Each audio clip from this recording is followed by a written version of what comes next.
Hello, everyone. Welcome. We're going to go ahead and get started.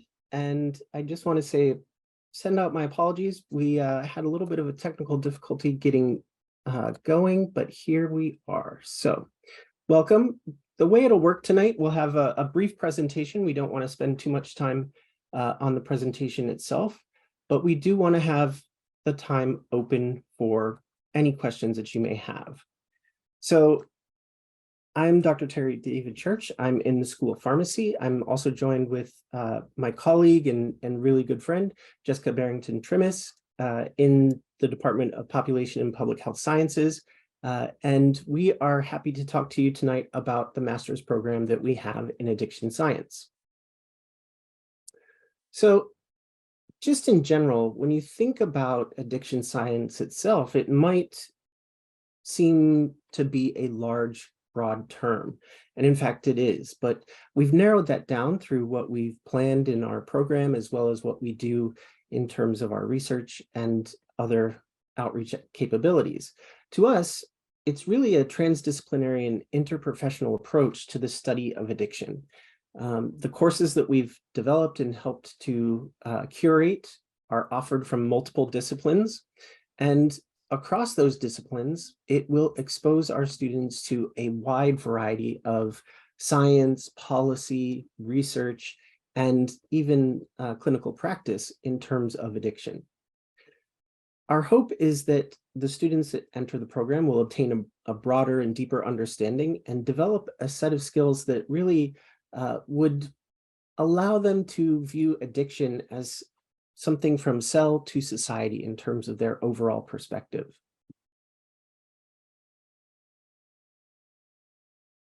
Our educational model is unique. It brought together 3 different schools at the university, the first being the School of Medicine, followed by the School of Pharmacy, and also the School of Social Work. Each of these brings a different perspective to the way that it views and looks at and approaches addiction science. From the School of Medicine, faculty there bring their focus to study body systems and population sciences, as well as a unique set of skills targeted towards the medicinal approaches of addiction. In pharmacy, we bring their focus on basic science, economics of healthcare, quality and regulatory sciences to really focus on what addiction truly is. In the School of Social Work, they bring together their focus on treatment, co-occurring disorder evaluation, and psychosocial support to assist those dealing with addiction. We've come up with a few learning objectives for our program. We want to make sure that we are preparing graduate students for work in social work, public health, pharmacy, medicine, dentistry, and other healthcare fields, or even professional careers within biotech research and development with truly a focus on addiction, prevention, treatment, and research. The program aims to provide skills in preventive medicine, public health, social work, psychology, pharmacology, toxicology, and policy through coursework, as well as independent research that students would be participating in. Our graduate programs people who enroll into our graduate programs will be able to apply real-world knowledge to problems arising within any of the broad disciplines that we've talked about. So medicine, pharmacy, social work, psychology, neuroscience, and the like. They'll be able to compare and contrast laboratory, social, and clinical research methods to facilitate the best type of translational research that they can envision. They'll be able to construct and implement research designs across a variety of technologies and disciplines. They'll be able to produce and interpret research outputs with relevance to fields within addiction science. They'll also be able to incorporate and advance current knowledge in addiction science. And at the end of the day, we also want to make sure that those students who are partaking in our program also develop a set of professional and ethical skills that are related to research and its broad application to addiction science. This is an overview of the courses that we have. So our core coursework consists of 16 units, as you see here, and followed by an elective set of courses, anywhere between 8 to 12 units, just depending, and a thesis unit, which will allow you to really hone in on an area of interest for you across a different set of programs. Our curriculum map looks like this. This is an accelerated curriculum map, so the goal is to be done within 2 years, accomplishing it by doing 16 units per year.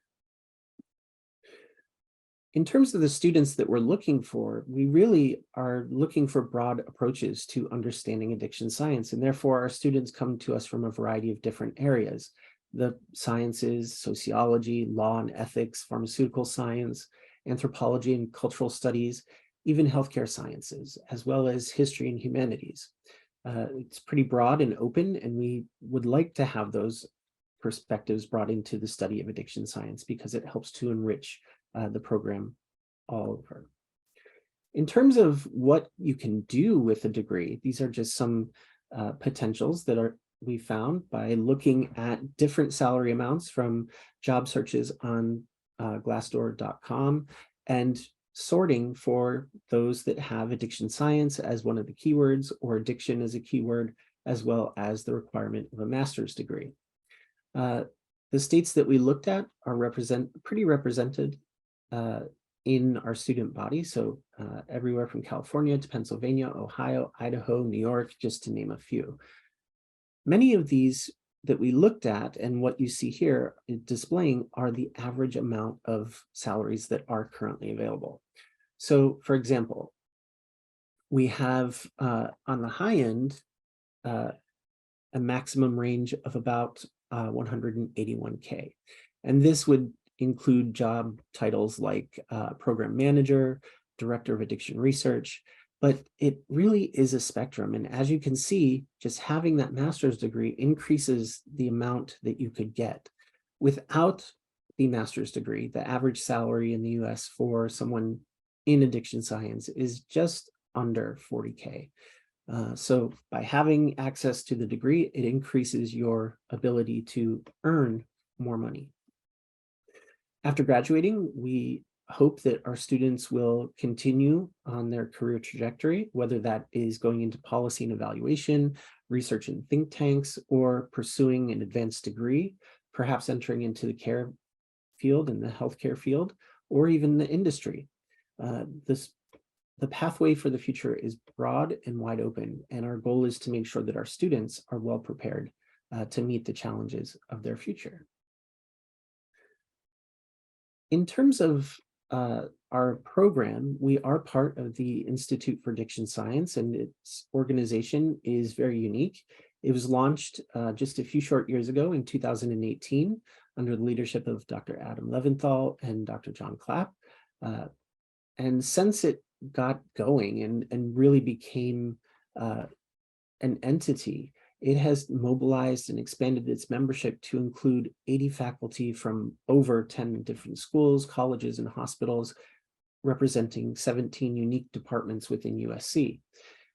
That allowed us to leverage a lot of really unique programmatic development and strategic planning, especially as it related to our educational program. It allowed us to have a really good organizational structure from which we could build the educational programs out from. And this institute has really made important initial achievements in transdisciplinary addiction science, training and education, and even community engagement.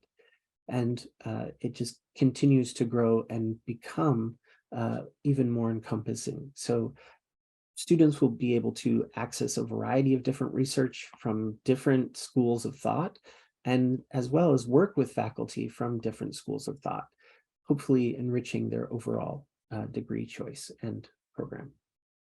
So that's it for our formal presentation. I know that was kind of short, but just wanted to give you the broad brush strokes of what our program is about, and we'd like to open it up for questions now.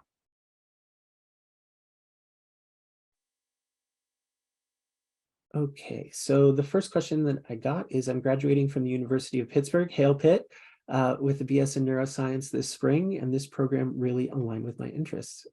Excellent. The next question I got is, do you think— Harry, hold on one second before we move on. So this is actually a follow-up to another question that I answered, which is, whether the program is just open to USC students or whether USC students will have, whether we will have a preference for USC students.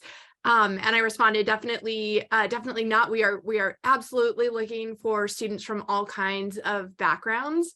And so yes, if this perfectly aligns with your interests, like, please apply. We would be very, very excited to have you here. So thanks for that question. And hopefully everybody can see the answered questions as well.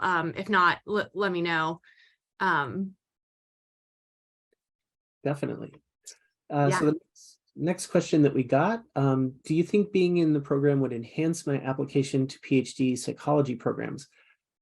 Definitely. It would enhance that, especially if that's your area of research. If you want to do addiction in psychology, it would definitely help to enhance your application, but also enhance your skill set as you go in to study these courses. Yeah, and I think related, a lot of, particularly for those who want to go into a clinical psychology program or psychology program, we have the research track is really sort of geared toward individuals who are interested in doing research in their career in the future. And so this would be a really nice opportunity for you to gain some research experience, build some research skills, and particularly with a focus on addiction science. And I think that would definitely be a strength in applying to PhD psych programs. Absolutely. Can I weigh in also as a clinical psychologist? Please, Adam. Who can recognize how hard it is to get into PhD programs in clinical psychology. Myself, having only gotten to one program when I was applying, not too many years ago, and then also having worked with a number of undergraduate and kind of master level and post-bac students who have gone. Yeah, it's really, really challenging. And we do think that this program is particularly well suited for amongst the many different types of kind of things you could do afterwards from this interdisciplinary program. This would set you up really nicely for clinical psych. And let me tell you why. I think Jess mentioned this, but there is great opportunity to work with world-renowned scientists, and as part of the process, you would get paired with a mentor, and you would have the opportunity, if you did the research track, to work directly in a research group or a research lab. And as part of that, many of the students would have the opportunity to do an independent research project, and also get experience doing things like conference presentations and submitting their work, and also getting involved in publications, which we know how important that is, not only to get into your PhD program, but also for you just to learn, right, through the experience, what it's like in scholarship. And on the other side, I can defer to my colleagues, but this is one of the rare types of programs too, where we also have opportunities to get some exposure to clinical settings. And I'll kind of throw that over to Terry and Jess on that, and who can expand a little bit more. But those are the two things that clinical psych programs often look for. Same with MD programs or any kind of health practitioner programs. They often want to see both of those sets of experiences.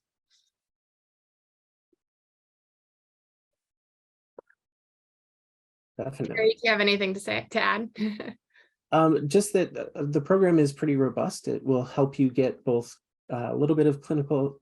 I like to think of it as an amuse-bouche. You get a little bit of clinical, a little bit of research, and a little bit of theory. So it all pairs itself very nicely and would be very beneficial for any type of application, whether it's PhD or clinical psychology, if you want to do that later on.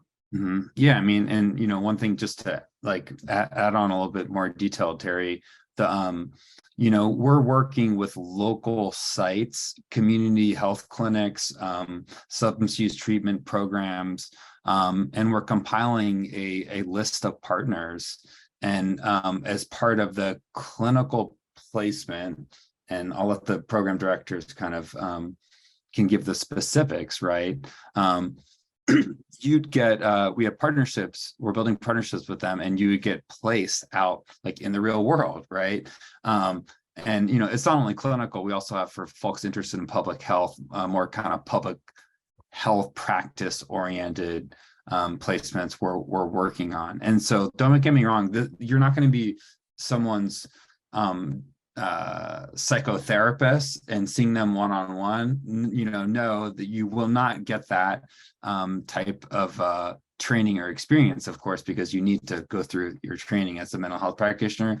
But the exposure is key, right? And kind of like working with and shadowing and getting to participate in clinical service programs, I think is a big important experience for anyone who's interested in moving into mental health sciences or practice. Definitely. And those placements range through a variety of different programs, including things with adolescents all the way up through to gerontology, just depending on your interest. The amount of time that you would spend there also varies. So there are some that would allow you to shadow for an indefinite amount of time. There are others that would be mostly a month-long stay, but you would be shadowing and observing and following up with patients. Very similar to what we have planned for people in research, where you would be actually doing a little more hands-on research than doing the shadowing, but still we have a variety of different placements that we can put students into. It all depends on their interest. So another question that came in said, I already have a master's in public policy. Will I be able to get credit for any classes that cross with the program's classes offered within this one? So there is the opportunity for that to be allowed. Based on the university, we're allowed to take up to 12 units if they can be shown to be comparable in program. So I'm not sure if you had gotten your public policy master's at USC or at another institution, but it would allow you to transfer some of those units in. Yeah, I think that's relevant. Also, there was another question about from someone who has an MSW. So same thing. So Brenda, if you can also send a note to Jillian with information on the courses that you've already taken as with your master's in public policy, and for anybody else who already has a master's degree, send Jillian a note, let her know what courses you have already taken as part of your degree program that may overlap with our curriculum, so you can see what courses are required here. And we can address this on a case-by-case basis to let you know sort of what classes you could get credit for. And we're very happy to look into that and help you guys get set with that. Yeah, and so another question right underneath that one, is the curriculum mostly focused on drug-related addiction, or is there discussion in other types of addiction such as social media or gaming? So yes, the master's program is really, our goal is to address all types of addiction and addiction science specifically. And that is not just focused on substance use, because substance use isn't the only type of addictive behavior. Some of the courses will definitely be focused on drugs of abuse, but other courses will really aim to kind of take a broader approach to looking at different types of addictive behaviors. In our foundations course, for example, there will be lectures that will be on nicotine and cannabis, but other lectures that will be on other types of behavioral addictions or gambling or other things that are not necessarily a pharmacologic addiction. Definitely. So another question that we've got gotten is there any way this program can be completed in 1 year, or is it a minimum of 2 years? You could definitely speed up your timeline. You are limited in the number of courses that the university will allow you to take in 1 semester, so that does hinder that slightly, but it is possible that you could do it in a year and a half for sure. The 2 years is just a comfortable pace, and also gives you time to do research or participate in clinical rotations as well. Yeah, so it would be possible if you potentially to do like summer to summer, so summer, fall, spring, summer, or maybe 3 semesters depending. Yeah, so good question. Definitely. So another question that we received is how much financial aid is available and what steps would someone need to take to receive aid? So I don't want to misanswer on this one with financial aid because that's not really my area of expertise. What I would say is definitely email Jillian, who's in charge of our program, and she can make sure that you get all the information that you need related to financial aid.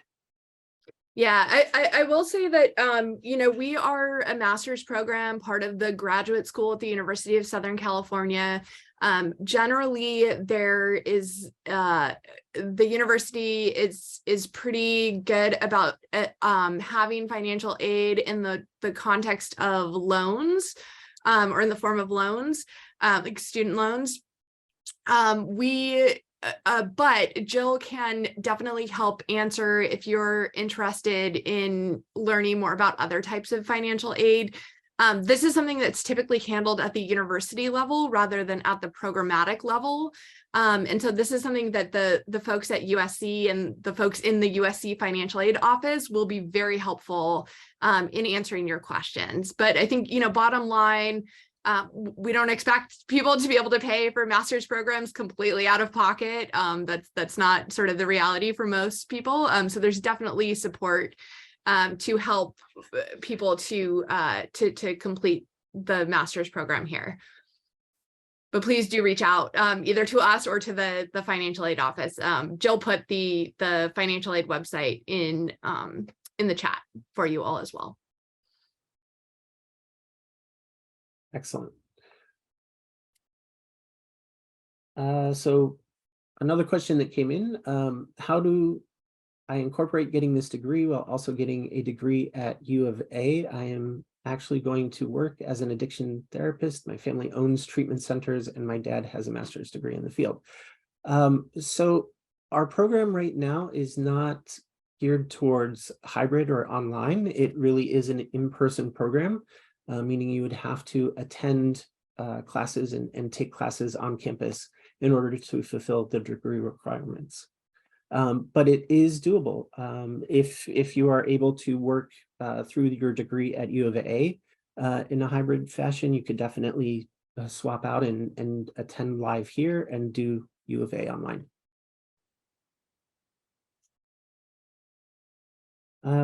Another question that we just got said, just may I should ask, how do I go about getting a degree here when I am currently pursuing a bachelor's psych degree addiction therapy at U of A? Yeah, so one thing I'll just add in, one of the prerequisites for this master's program is having a bachelor's degree completed, because it is a master's program. This is not it's not a certificate program. It's actually a master's program. So what we envision is folks will complete their undergraduate studies and then apply and become a part of the master's program. And, you know, again, like, we are happy to talk on a case-by-case basis. And if you want to reach out to get in touch with Jill, and if Jill doesn't have the answer, she'll reach out to us, you know, and we're happy to get back to you just to talk about anybody's individual situation for sure. Definitely. Yeah. So any additional questions, feel free to put them into the chat, and we're happy to answer questions that you may have. And yes, Sydney, we are really excited. You should definitely apply to our program, and This seems like it would be an excellent fit given that you are already interested in addiction.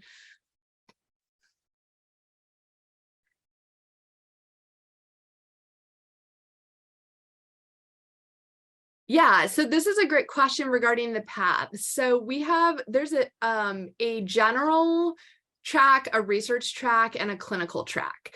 The general track is intended mostly for individuals who just sort of want to mostly focus on coursework. There is less of a the thesis for those who are on the general track is just writing a paper. It's not quite as involved as those who would be doing the research track or the clinical track.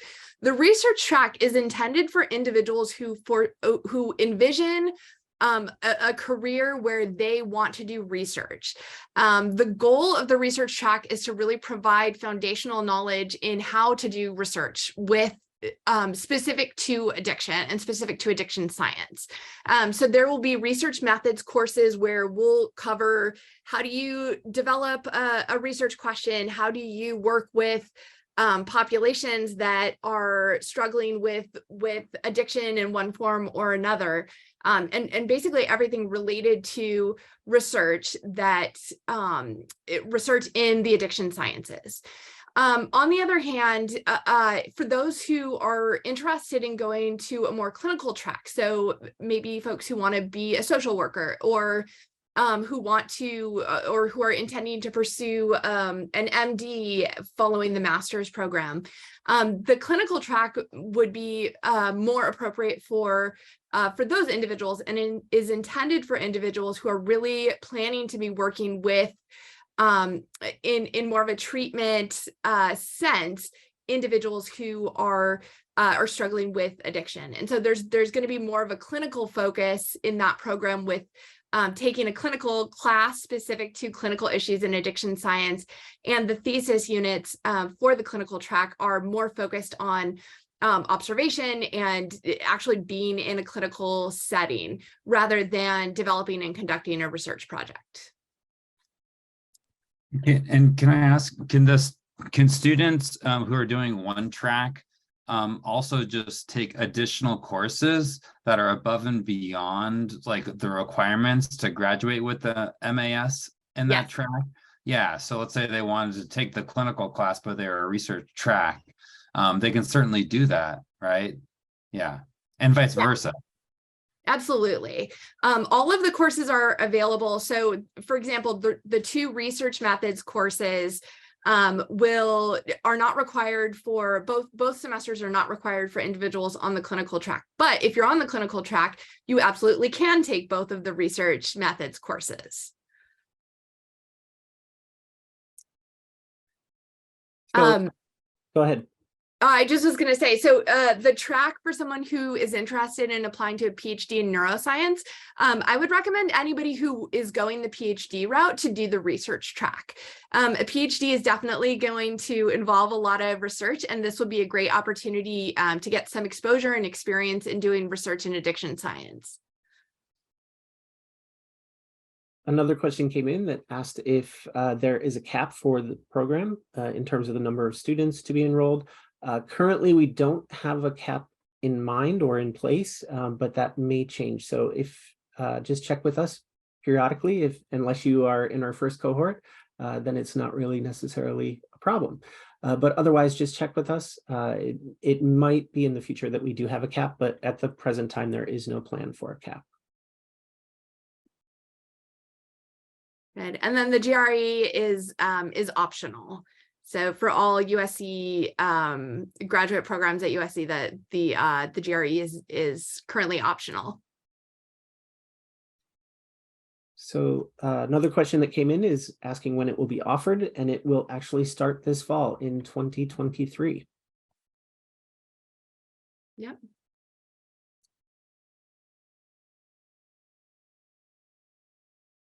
Awesome.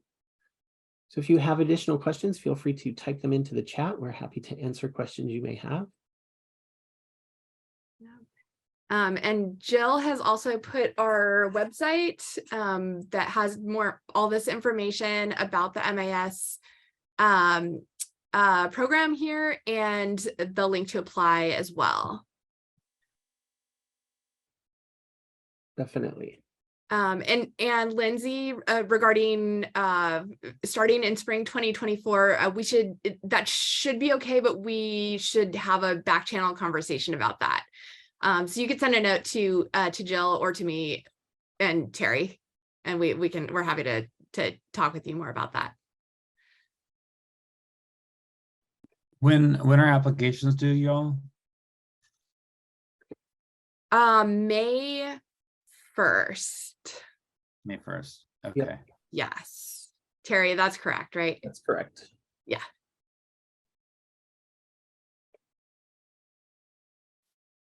Excellent.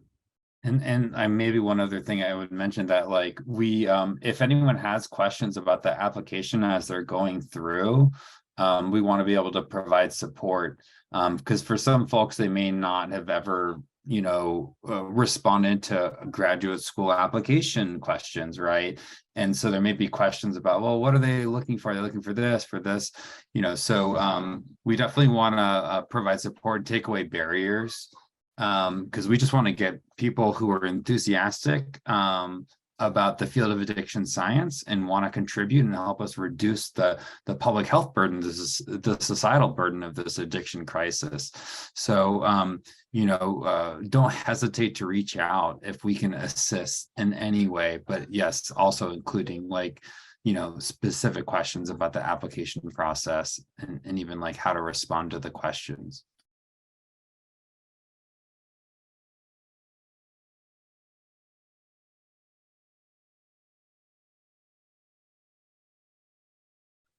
So a question just came in asking when you would expect to hear if they were accepted into the program if they apply by May 1st.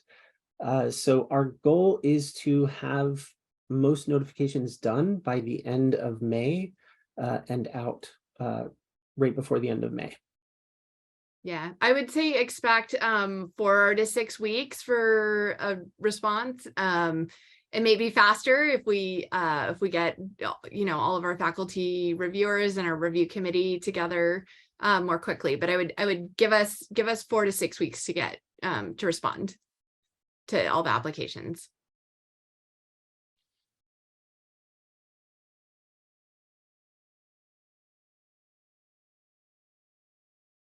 Excellent. So if there are no other questions, I would just like to take this moment to ask Jess or Adam if there's anything you'd like to add about addiction science or the Institute or the program. Well, I really love the question about the non-substance addictions. And I really do think that that's kind of one of the unique pieces of our program. And you should take a look at our website if you haven't yet, where we believe that we're, amongst the first units to academic units to really define what addiction science is. And part of it is that, it's substance and non-substance addictions. And a portion of the coursework will address the notion that there are some common processes that cut across all different types of addictions, whether it's a substance or whether it's a non-substance. And there are some really, really interesting and compelling ways to look at addictive paradoxical behaviors. To what I mean by that, engaging in a behavior that that you shouldn't be doing or is bad for you, but you continue to do it anyway. And so we will explore that, but we will also explore some of the specificity of the different substances and addictive behaviors, because there are unique neural, behavioral, and societal contexts that surround these different substances. But I really, really appreciate the question. Thank you.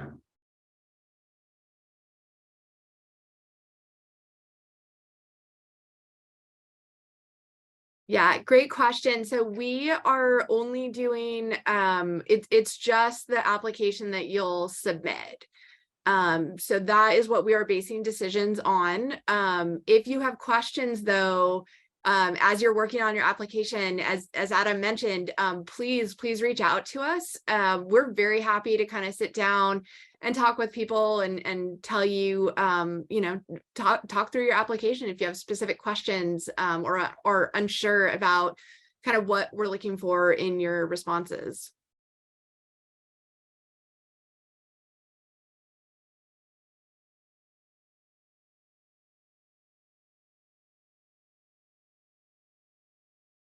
Excellent. Any additional questions that you may have, please feel free to type them into the chat. Thank you all for coming out. We are really excited about this program, and really excited to see all of you here and interest in this master's program, and really encourage you to reach out, contact Jill, go on the website, check out what, more information about the program. And again, if you have questions as you're working on your applications, please reach out to us and let us know, because we're very happy to help all of you. Definitely. And for those of you who are still kind of undecided, one of the fun things that we have planned in the fall when we get our classes going is a day in the life, where you could apply and come to campus and actually sit in on a couple of our classes and meet with some of the faculty, just so you get to kind of get a feel of what it would be like to be in our graduate program.